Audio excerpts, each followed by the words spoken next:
안녕하십니까. 인문학연구소 인현입니다.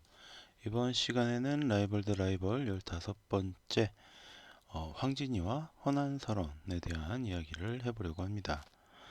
15번째 조선을 대표하는 여성예술가 황진이 대 허난설원. 1. 여성의 사회적 활동이 금기시되었던 조선시대. 많은 사람들이 오해하는 내용 중 하나가 조선시대는 전부 골수 유교 국가였다라는 내용이 있습니다. 하지만 이 조선이라는 나라의 전신이 고려라는 점을 미루어 볼 때 이러한 내용은 상당히 잘못된 오류라고 볼 수 있습니다. 그렇다면 우선 고려의 사회성을 되짚어 볼 필요가 있겠죠. 고려는 신분 고하를 막론하고 첩을 들이는 축첩 제도가 없었습니다. 기본적으로 일부 일처제가 베이스였고요. 따라서 가족 단위는 소규모였습니다. 물론 여기서 왕실은 제외가 되죠. 실제로 충렬왕 시기에 박유라는 관리는 첩제를 주장했다가 부녀자들에게 쌍욕을 얻어먹기도 했습니다. 박유는 충렬왕 때 대부경에 임명되었다. 중냐? 우리나라는 본래 남자는 적고 여자가 많은데 지금 좀비에 상관없이 모두 처 한 명을 두는데 그치기 때문에 아들이 없는 자도 감히 첩을 두지 못합니다. 다른 나라 사람이 와서 제한 없이 아내를 두므로 인재들이 모두 원으로 흘러들어갈까 두렵습니다. 청컨대 대소신료는 여러 명의 처를 두게 하되 관품에 따라서 수를 줄여 서인에 이르면 처 한 명과 첩 한 명을 두게 하며 여러 처가 낳은 아들도 적자와 같이 벼슬에 나갈 수 있게 하소서. 만일 이렇게 하면 원망을 품은 자들도 없어지고 호구도 증가할 것입니다. 라고 하였다. 부녀자들이 이 소식을 듣고 원망하고 두려워하지 않는 자가 없었다. 부녀자들이 이 소식을 듣고 원망하고 두려워하지 않는 자가 없었다. 마침 연등회날 저녁에 박유가 어가를 호종하여 지나가는데 어떤 한 노파가 손가락질하며 말하기를 여러 명의 처를 두자고 청한 자가 저 빌어먹을 노인네란다 라고 하니 듣는 자가 서로 손가락질하자 저자의 도로에 붉은 손가락이 한 무더기가 되었다. 당시 재상 중에는 아내를 두려워하는 사람들이 있었으므로 그와 같은 논의를 그만두어 결국 실행되지는 못하였다. 고려사 열전 19권 박유 편에 등장하는 내용입니다. 물론 박유의 주장을 단순하게 일부 다처제를 허용해달라라는 것으로 받아들이는 것은 굉장히 단순한 논리가 됩니다. 당시 여몽전쟁 이후에 고려의 남성 숫자가 대폭 줄어든 상황에서 여성의 비율이 높아지자 원나라에서는 단순히 후궁과 궁녀를 충당하기 위해 끌고 가던 궁녀를 자신들의 일반 병사들의 목까지 끌고 가기 위한 핑계로 삼았던 것이죠.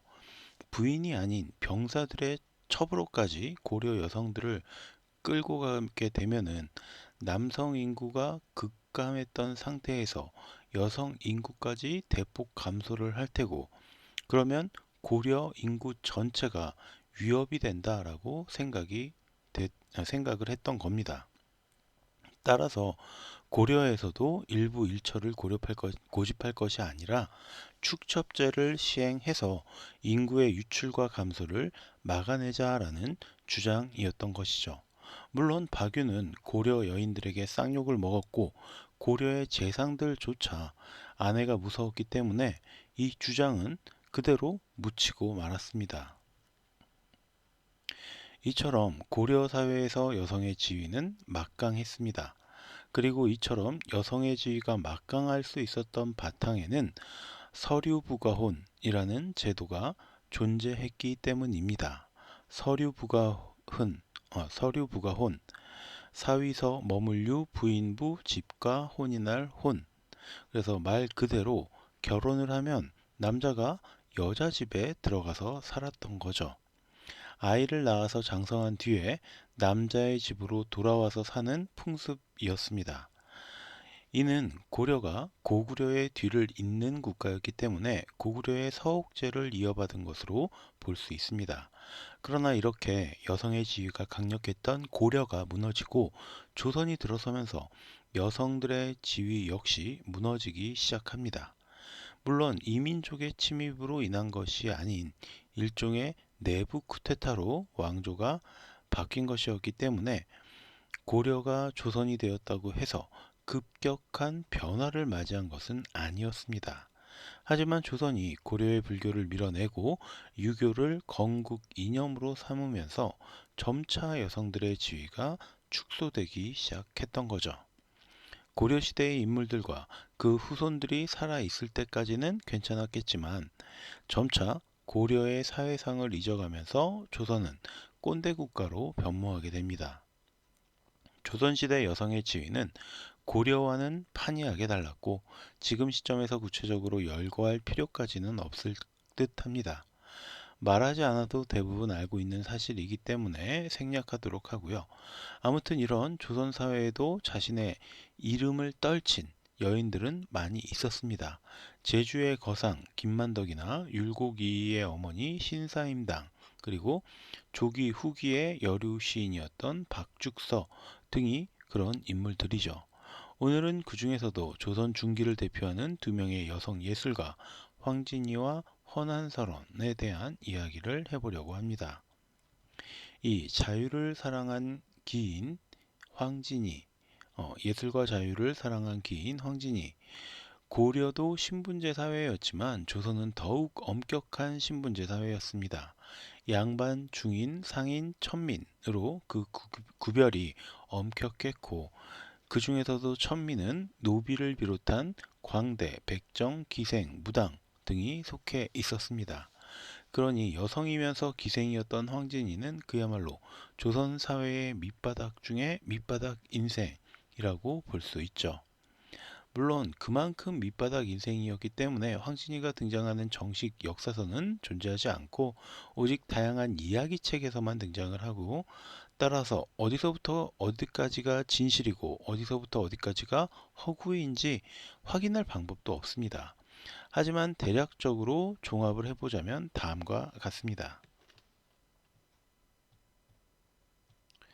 연산군을 몰아내고 중종이 왕위에 앉던 1506년 황진이는 개성의 황진사라는 인물의 서녀로 태어났다고 전해집니다. 물론 단지 추정이죠. 어린 시절부터 뛰어나고 총명해서 사서삼경을 독파를 했었고 시와 서예, 음악에도 남다른 재능을 보였으며 무엇보다 빼어난 미모가 돋보이는 여성이었다고 전해집니다. 때문에 황진이에게 반한 남정네들이 많이 있었는데 특히 황진이가 15살 때 동네 총각 한 명이 황진이를 보고 상사병에 걸려서 혼인을 요청했지만 황진이의 어머니가 거절하자 시름시름 앓다가 죽는 사건이 벌어집니다. 그 총각의 장례를 치르는 도중 상여가 동네를 한 바퀴 돌다가 황진이의 집 문 앞에서 그대로 굳어 떨어지지 않자 황진이가 나와서 관을 어루만져 주었고 그제야 상여가 움직였다고 합니다. 이후 황진이는 자신이 평범한 여인으로 살아갈 수가 없음을 깨닫고 기생이 되었다고 전해지죠. 명월이란 이름으로 기생의 길을 걷기 시작한 황진이는 뛰어난 미모는 물론이고 시, 서, 화, 악에 모두 뛰어났기 때문에 특급 기녀로 명성을 얻게 됩니다. 그러나 뛰어난 재능만큼이나 당시 조선에 대한 반항심도 있었는지 10년 동안 면벽 수련을 했다는 천마산의 지족 선사를 파괴시키고 자신의 유혹에 넘어가지 않겠다고 자신하던 왕족 벽계수를 시 한 수로 유혹을 하는데 그 시가 바로 청산리 벽계수였습니다. 청산리 벽계수야 수위감을 자랑 마라. 일도 창해하면 다시 오기 어려워라. 명월이 망공산 허니 쉬어간들 어떠하리. 이 시는 표면적으로는 흐르는 시냇물이 바다에 닿으면 다시 못 돌아오니까 쉬어가라 라는 의미가 되지만 이 명월, 즉 황진이가 벽계수라는 사람을 유혹하는 이중적인 의미를 내포하고 있습니다. 그 밖에도 조선 중기의 문신인 소세양과 30일 동안의 계약 연애를 했지만 계약 기간이 끝났을 때는 소세양이 황진이에게 매달렸다라는 이야기도 전해지고 송도를 대표하는 학자 서경덕이 결국 황진이의 유혹을 이겨내자 황진이가 서경덕을 스승으로 모시고 학문을 배웠다라는 이야기도 있습니다. 이처럼 황진이는 문인들과 자주 연문을 뿌렸는데 그녀가 그만큼 문학적 재능이 뛰어났기 때문이다라고 해석할 수 있죠. 황진이를 대표하는 또 다른 시 동짓달 기나긴 밤도 살펴보겠습니다. 동짓달 기나긴 밤을 한 허리를 베어내어 봄바람 이불 아래 서리서리 넣었다가 사랑하는 님 오신 밤이거든 구비구비 펴리라. 1년 중 가장 밤이 긴 동짓날 밤 사랑했던 임을 그리워하던 화자는 이 긴 밤의 허리를 베어내어서 넣어두었다가 그러니까 따로 저장을 해뒀다가 이 떠나갔던 임이 돌아오면 다시 이 밤을 꺼내서 이 사랑하는 임과 더 오랫동안 긴 밤을 함께 하겠다라는 마음을 드러냅니다. 즉 추상적인 시간인 밤을 사물화해서 풀어내었고 사랑하는 사람에 대한 그리움을 아주 애절하게 드러내고 녹여낸 시라고 할 수 있죠. 3. 조선의 천재 여류 시인 허난설원 1563년 강릉에서 태어난 허난설원은 황진이와는 전혀 다른 어린 시절을 보내게 됩니다. 강직한 성품으로 인해서 파직과 임용을 거듭하기는 했지만 아버지 허엽은 조정의 중요관리였고요. 집안 역시 유명한 학자와 문장가를 배출한 명문가였습니다. 그래서인지 8살 나이에 광안전배공루 상량문이라는 산문을 지었다고 할 정도로 어려서부터 이 천품과 재주가 뛰어나 신동이라고 불렸다고 합니다. 물론 동생인 허균이 워낙 유명한 문인이었기 때문에 그 빛에 가려진 느낌도 좀 있지만 허난설원은 본인의 작품만으로도 충분히 조선 중기를 대표하는 문인으로 손꼽을 만한 인물입니다. 젊은이는 신의를 소중히 여겨 의협스러운 사나이와 결의를 맺네.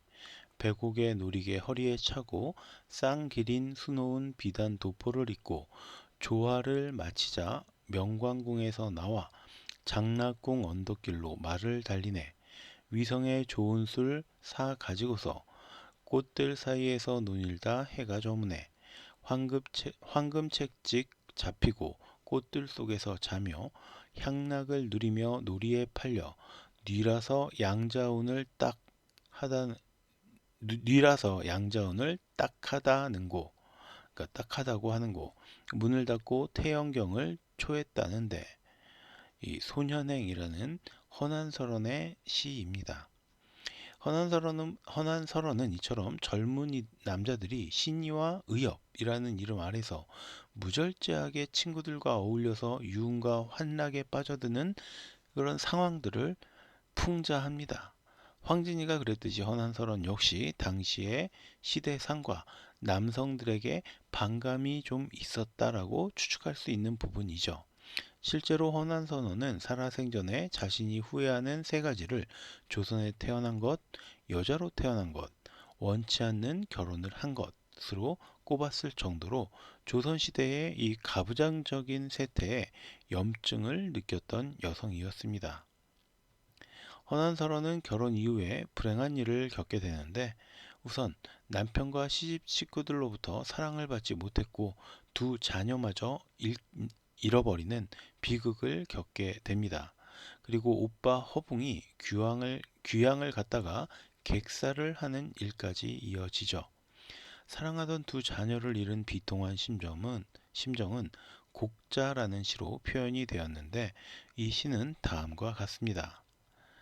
작년에 사랑하는 딸을 잃었고 올해에는 사랑하는 아들을 잃었네. 슬프고 슬프도다. 광릉 땅에 한 쌍의 무덤이 서로 마주하고 일어섰네. 백양나무에 쓸쓸히 바람 불고 귀신 붙은 소나무와 오동나무를 밝히네. 귀신불은 소나무와 오동나무를 밝히네. 종이돈으로 너희들의 혼을 부르고 맹물을 너희들 무덤에 따르네. 알고 말고 너희 자매의 혼이 밤마다 서로 따라 노니는 것을.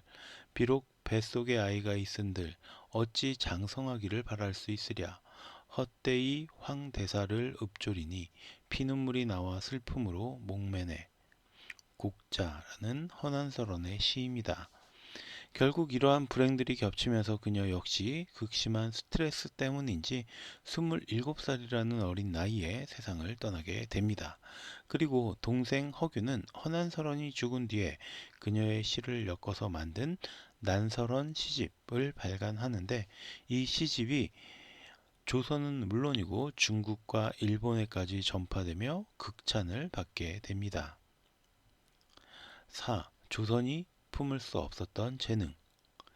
그들의 문학적 재능은 남성들을 뛰어넘었지만 그 시 안에 함축된 마음은 각기 다른 환경과 감정 속에서 자라났습니다. 황진이가 불우한 환경에서 태어나 기생이 되어서 혼자 살았던 반면에 허난설원은 명문 가문에서 태어나 결혼을 했습니다. 그러나 황진이는 자신의 뜻대로 자연을 즐기고 명사들과 사랑을 누린 데 비해서 허난설원은 불행한 결혼 생활로 여인의 고독과 고통을 느껴야만 했죠. 때문에 황진이보다 허난설원의 시가 더 격렬하게 느껴집니다. 황진이가 남자들에 대한 그리움과 자연을 노래했다면 허난설원은 조선시대 여인들의 한과 고통을 노래했던 것이죠. 조선이라는 작고 폐쇄적인 사회는 이 두 여성의 재능을 가로막는 걸림돌이었습니다.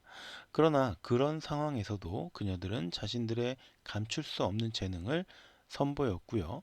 지금까지도 조선 중기를 대표하는 여류 시인으로 기록되고 있습니다.